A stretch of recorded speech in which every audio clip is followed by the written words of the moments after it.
عرض به حضورتون که بحثی که داریم این بحث خیلی خیلی قدیمی هست و به اعتقاد من این بحث میتونه اساس قصه و قصه نویسی و حتی فیلمسازی قرار بگیره و این میگفتن حسن مطلع و حسن مقطع، یعنی جایی که داستان طلوع میکنه آغاز میشه و مقطع و کجا تموم میشه.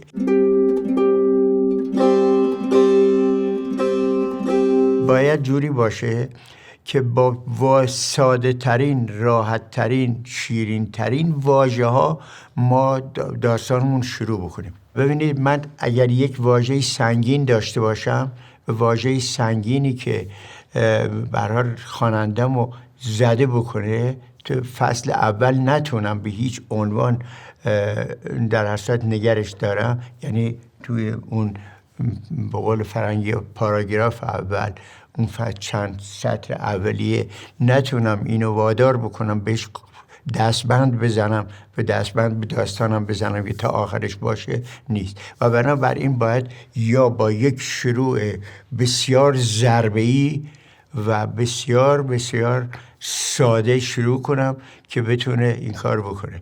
یه اشتباهی کردم که صادقانه براتون بگم که حالت چاپ بعدی دارم درستش میکنم و اون هست من یه داستان دارم به نام پتوس بهرام و پتوس نگار. عرض به حضورتون که این پتوس همونطور که میدونی یه گیاه رونده هست و خیلی اسم این نمیدونم. من ننوشتم پتوس چی هست، فقط نوشتم پتوس به سرعت به تندی میرفت، روز میرفت، شب میرفت، آروم نداشت، اینقدر میرفت روی دیوار، از روی دیوار اینجوری میکرد و میرفت پشت پنجره نگار، اونجا میرفت اون سر میزد. الان هر کی میخونه دوچار مشکل میشه که این پتوس چی هست اینها. بعد صفحه دومش گذاشتم. خب این اشتباه از من بود که من باید اول پتوس رو معنی کنم، برای این بگم که اسم گیاهی اینجوری هست و اینا. این کار نکردم. شما اگر که داستانی می‌نویسید که یک همچون واژه معضلی است که خیلی ها راجع بهش نمیدونن، بکلی اون حذف کنین یا توضیح بدین. اولین چیزی که به نظر ما مهم هست، یک سوال شما تو اون چند سطر اول یا پاراگراف اول بذارین که این به دنبال اون بره که یعنی چی؟ این چیه؟ چجوریه؟ و اگر اینو با مهارت این کار نکنین، خیلی راحت خواننده از دست میدین. هم که جلو دار میره یواش یواش باز میکنه این صحنه. این از جز شروع میشه میره به کل. این در حقیقت اون فضایی رو ایجاد میکنه که علامت سوال میده و بعد دونه دونه این داستان تا آخرش برام کن به این سوال جواب دادن. و این من فکر به نظر من این بهترین شروع هر داستانی و هر فیلمی میتونه باشه.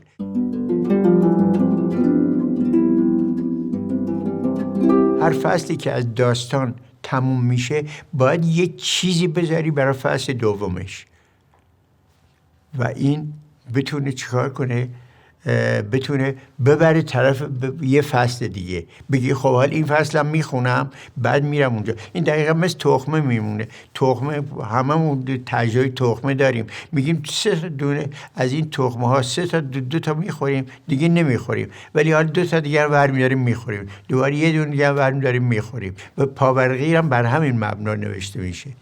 پاورقی هم چیزی نیست جز داستانی که تیکه تیکه هست و وقتی که تموم میشه یه چیزی رو میذاره که خواننده بر پول بده و روزنامه یا مجله رو بخره که ببین بالاخره چی شد، طرف رسید نرسید یا اتفاقی افتاد یا نه. این حالت تعلیقی که برای این هست. سریالایی که الان دارن میسازند، الان سریالا جای پاورقی های قدیم رو گرفته، همینجوریه.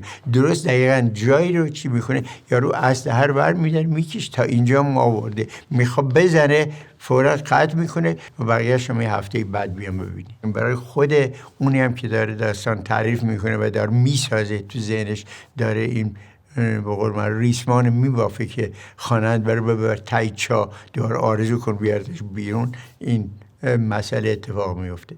آدم داره مینویسه به یه جایی میرسه که باید بره، مثلا فرض میکنه دکتر بره، باید بره به جایی که حتما باید به موقع برسه، بره اداره، بره میخواد برگرده ادامه بده. اگر برسونه به جایی که تشنه نوشتن دوست داره این بقیه‌اش هم بنویسه، اونجا قطع کنه بره، هم زود برمیگرد سر کارش، هم سر ذوق میاد میتونه ادامهش بده. اما همه اتفاق برای خواننده هم میفته.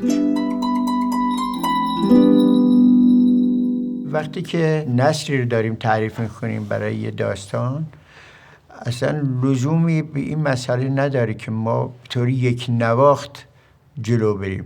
حادثه هایی که تو اون اتفاق میفته، موقعیت هایی که اتفاق میفته، باید نثر خاص خودش داشته باشه. خب یه شهری راحت خوابیدن، یه صدای آژیر خطر میاد، یعنی هواپیما اومدن بالا دارن موشک میزنن یا بمب میندازن یا هر کاری که دارن میکنن، اصلا دیگه اون نیست. اون داستان، اون آرامشی که شهر مردم خوابیدن، به قول معروف راحت خوابیدن، دیگه نیست. و این ما باید تو نثر ببینیم. و زمانی شروع میشه که شما با صداهایی که هواپیماها دارن، با صداهایی که تو رگبارای وحشتناک که داره میریزه روی پشت بونا و اینا، و در هر صورت تصویرایی که دارین از هواپیمای بالا میدین که داره حرکت میکنه میاد، و اون آژیری که داره اینجوری داره میاد که مردم برین جای مطمئن، برین چیکار بکنین. اینها وقتی که داریم در خصوص یک واقعی تعریف میکنیم که سرعت داره و داره حرکت پیدا میکنه، نثرمون باید سرعت بگیره. سرعت گرفتنش هم به این مفهوم هست که فعل بیشتری به کار ببریم، جمله ها ریز باشه و جمله ها بتونه ضربه‌ای باشه که حرکت بکنه.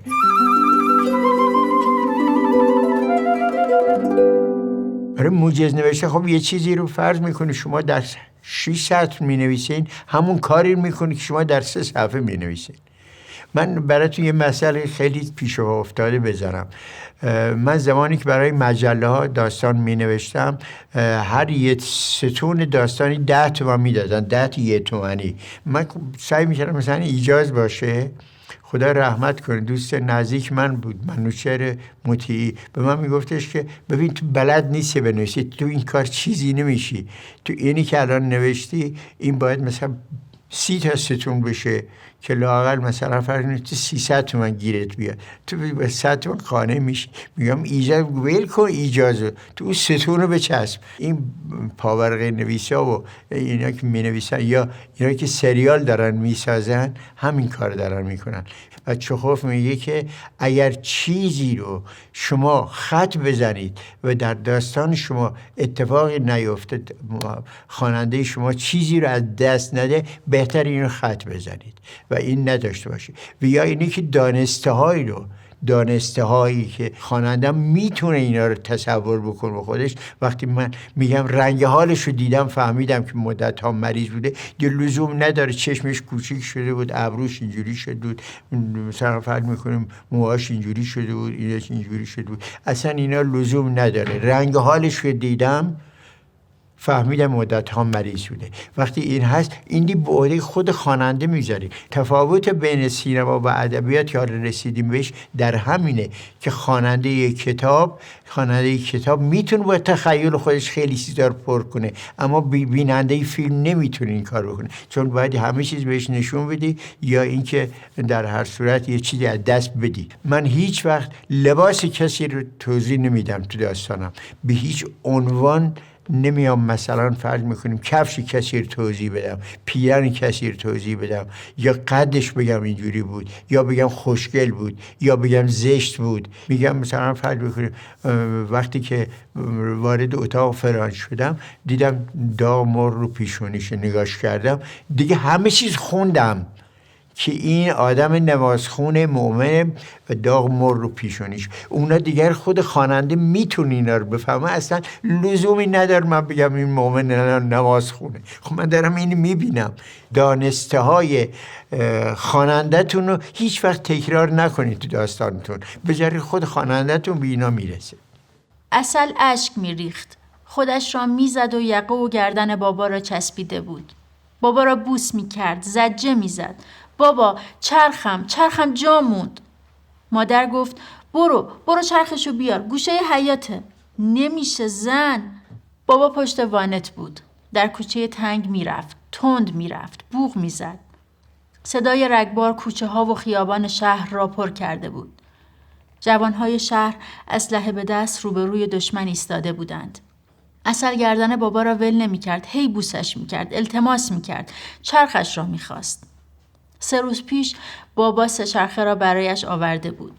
یادش داده بود که چجور پا بزند و دور حیاط بچرخد. هرچه مادر گفت فدای سرت نمیشه برگردیم. عسل جیغ میزد و چرخش را میخواست. بابا در میان هجوم و فرار وانت‌ها، سواری‌ها، موتورها و کامیون‌ها دور زد. برگشت. در خانه باز نمیشد. کلیدش خراب بود. دیوار را گرفت و رفت روی بام. از پله‌ها رفت پایین. 3 چرخه را برداشت. از پله‌ها رفت روی بام.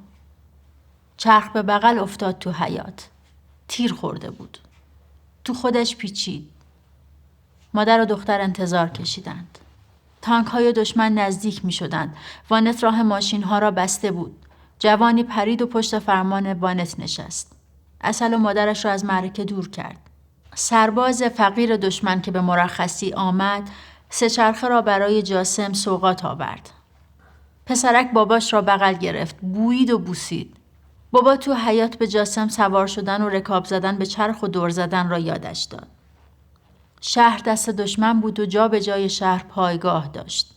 خانه عسل پایگاه بود. بابای جاسم روی بام پایگاه کشیک میداد.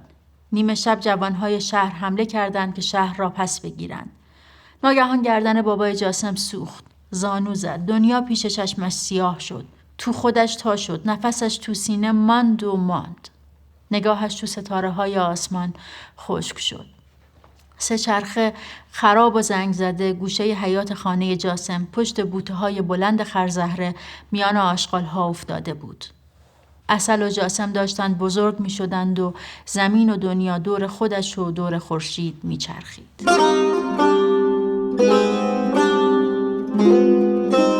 گفتگوها بسیار نقش مهمی رو بازی میکنن. یکی از چیزهایی که میتونن این کار بکنن اون شخصیت نشون میدن. اگر که این مال جایی هست، لهجه‌ای داره، موقعیت زبانی خاصی رو داره بیان میکنه، شخصیتش نشون میده و اینا باید به نوعی باشن که اولا قسمتی از نگفته‌های راوی داستان رو ما از زبان اونها بشنویم، از زبان اونها و داستان رو به پیش ببرن. بعضی وقتا اصلا محور داستان بر اساس مامان رو 90% رو بر اساس گفتگو نوشته شده و بعد در این که زمان و مکان و موقعیت داستان رو داره تعریف میکنه، اینا چی دارن به هم میگن و همینطور حادثه ای رو پیش میبرن، داستان رو حرکت میدن. بنابراین این از اونجا اومده و همین تو سریال های ما متاسفانه اومده که این زیادی گفتنها کش میاره یه چیزی رو بی اون که هیچ اتفاقی بیفته، یا یه چیز دیگه هم نشون میده هم دوباره تعریف میکنه. این هم از اون حرف هاست. ماما چه؟ میبینی بابا چی کار میکنه؟ یه ذره فکر تو این کلش نیست. هی پیله میکنه بمونیم. آقا اون بیخیاله. تو که بعضی منو میدونی چرا اینقدر اصرار میکنی بمونم؟ خب بابا تو که هیچی نمیگی، منم نگم. مهمونم دیگه، مامان زشته. همش درست میکنه. با چی؟ یا 4 تا تونه تخم چی؟ آخه این دختر نمیگه این خاله من چه سفره‌ای بود برای من پهن کرد. آخه مرد تو که نیستی خجالت بکشی رو درواسی داشته باشی. چرا اینقدر من اذیت نگاه کنید چه؟ خودت هم اصرار کردی دیگه. آخه چی کار کنم؟ حرف نزنم میگن اون خواست این نخواست. چه بدین توی این اتاق؟ باشه یه چیزی درست کن. خیلی بهشون اصرار کردم، موندنی شدن، رومو زمین ننداختن. این همی دعا بزنش خیلی انسانن. یعنی راستی موندگار شدن؟ چه این کاری کردی مردانه؟ چه فکری سرم بریزم؟ بابا آخه بد کردم بهشون تعارف کردم بمونن. اگه تعارف نمی کردم که میگفتی چشم دیدن قوم و کیشای منو ندارم. من پشت کوب بزرگ شدم. برای ما عیبه ننگ مهمون شب بیاد خونه اون گوشنه بفرستیمش بره. میفهمی؟ باشیم بریم. اصلا فکر کردی تو خونه چی داریم چی نداریم؟ آقایی که مهمون تعارف میکنی، آقای مهمون دوست، آقایی که از پشت کوه اومدی، همین الان پشتتون ور میکشی، میری برنج خوب گوشت روغن کوفت زهربار میخری برمیداریم میری توی خونه. باش شور نزن. برو دیگه.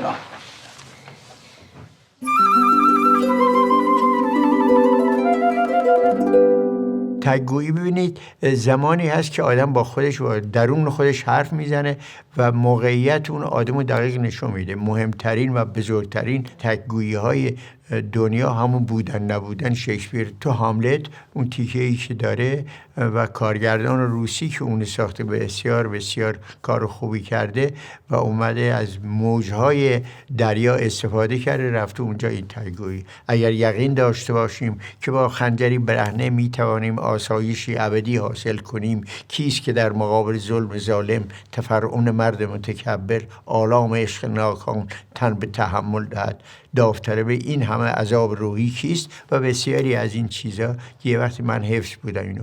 در هر صورت مونولوگ یا تگویی که بهتر بگیم تگویی چیزیست که آدما با خودشون حرف میزنن و پیامی رو میرسونن جایی که مخاطبی ندارن جز اون چرا که چون این به هر حال تئاتر دیگه، جز اون چرا که به هر حال اونجا رو صندلی ها نشستن دارن گوش میدن. تگویی از اون موقعیت هایی هست که از گفتگو گاهی کارکردش خیلی خیلی بهتر و بیشتر میشه، سرعت داستان هم زیاد میشه. در داستان پای بلند پنگوئن که یکی از داستانهای آخرین کتاب قاشق چای‌وخوری هست، یک معلمی هست که روی صندلی تنبیه اسمش گذاشتن صندلی فکر. بچه‌هایی که شلوغ میکنن میگن بشین اینجا فکر کن چه کارایی کردی. وقتی که اون میخواد خودش میشینه و میکنه زندگیشو به گفتن که چقدر سختی کشیده تا درس خونده و الان مثلا فرض با مدرک بالا باید بیا بگی بدبختی برسه و این طبیعیش کرده. من از این صندلی فکر برای این گفتن این تگویی استفاده کردم. در حقیقت اینا من برای خوانندم گفتم، خواننده بدون اینا هست منتها جاشو پیدا کردم. دلش نمیخواست از روی صندلی فکر بلند شود. صندلی فکر ولش نمیکرد. 2 سال دنبال کار بودم. هیچ کس ازم طرح روی جلد کتاب و پوستر و کاری نخواست. مادرم میگفت شانس نداری. خودم میگفتم بی دست و پا و بی ارزم. بابا منو خانم دکتر صدا میزنه. برای من آرزوها داره. فائزه میگفت سال پیش خانم دکتر مامانت با یه اشاره معلم انشا رو از مدرسه انداخت بیرون. چون گفته بود خودت انشاتو ننوشتی. خب درست گفت. تو نویسنده بزرگی هستی. با اینکه خانم مدیر خیلی خانم خوب و مهربونیه نتونست اونو نگه داره. آرزو دارم با حقوق خودم یه روز 2 کیلو میوه و 5 تا نون بخرم ببرم خونه. میخواستم مثل چند تا از دوستان برم در مغازه روسری فروشی تو بازار، شناسنامه‌مو گرو بذارم، روسری بگیرم ببرم تو خیابون دست فروشی کنم. گفتم کسی میبینه آبروی خانم دکتر بابام میره. با 5 تا خواهر و برادریم، من بچه بزرگ خانواده‌ام. از وقتی خودمو شناختم میباش سر سفره رعایت اونا رو بکنم. بابام کارگر شیرینی پزیه. وقتی به سن تو بودم میرفتم سر کارش. بابام سینیای شیرینی رو میذاش روی سرش، از اون همه پله های زیرزمین کارگاه بالا میبرد. حالا دیسک کمر رو گردن درد گرفته. به سختی با عصا راه میره. دلم میخواد ببرمش توی بیمارستان درست و حسابی پیش دکترای خوب. مادرم میگه شانس نداری.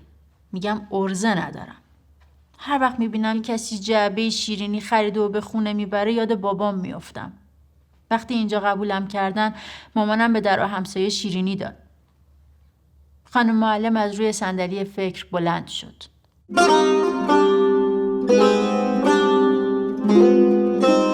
بهترین حرفی که تا به حال شنیدم از برش شنیدم که در مورد این مسئله گفته.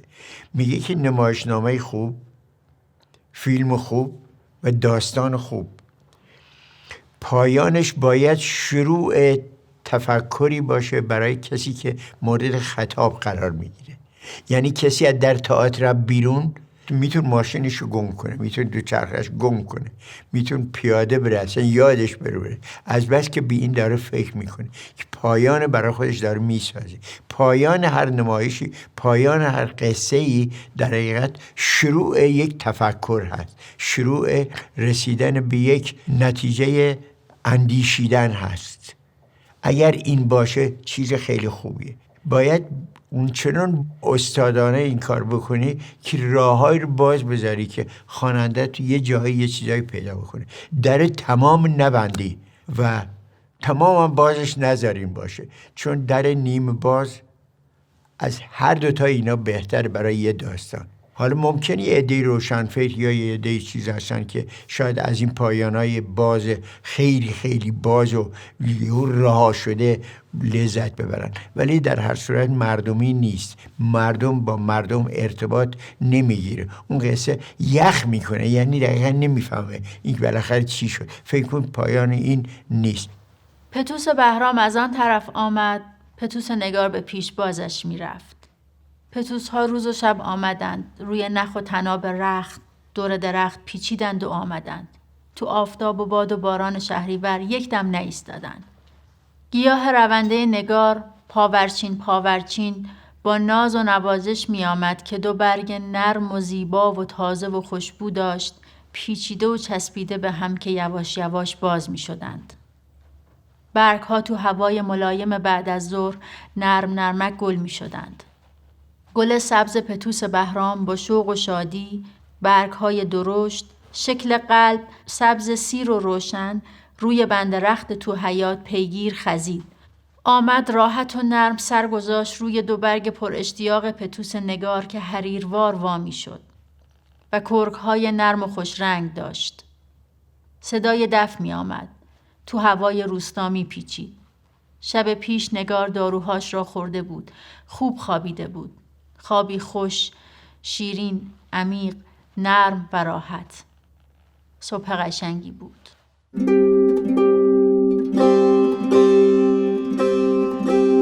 اسم میتونه خیلی مهم باشه اون جایی که سوال ایجاد بشه، یعنی همون کاری که مقدمه اون میکنه. و وقتی که این اسمی که شما روی کتاب یا روی نوشته‌تون میذارین، روی فیلمتون اینا میذارین، اگر در ذهن خواننده بیاد یعنی چی، شما بسیار موفقی. اولا شمارگان کتاب بالا میره، از طرف دیگه حس کنجکاوی زیاد میشه و از طرف دیگه باعث میشه که آدما برن دنبال این که ببینن این بالاخره چی داره میشه اینها. اما هستن داستانایی که به قدر این داستانا خوب هستن که هر اسمی گذاشتی اشتباه نکردی. مثلا منباب و مثل همون که همه میدونن. شگرد من اینه که من ساده ترین چیزها و دم دستترین اسمایی که ممکنه یه نفر روی کتابش رو داستانش بذاره من گذاشتم. منباب مثل مثلا یکی از داستان‌ها من اسمش پلو خورشه. جوری می نویسم که سوال ایجاد میکنه در ذهن آدم ها و توشون یک انتظاری ایجاد میکنم که یعنی چی.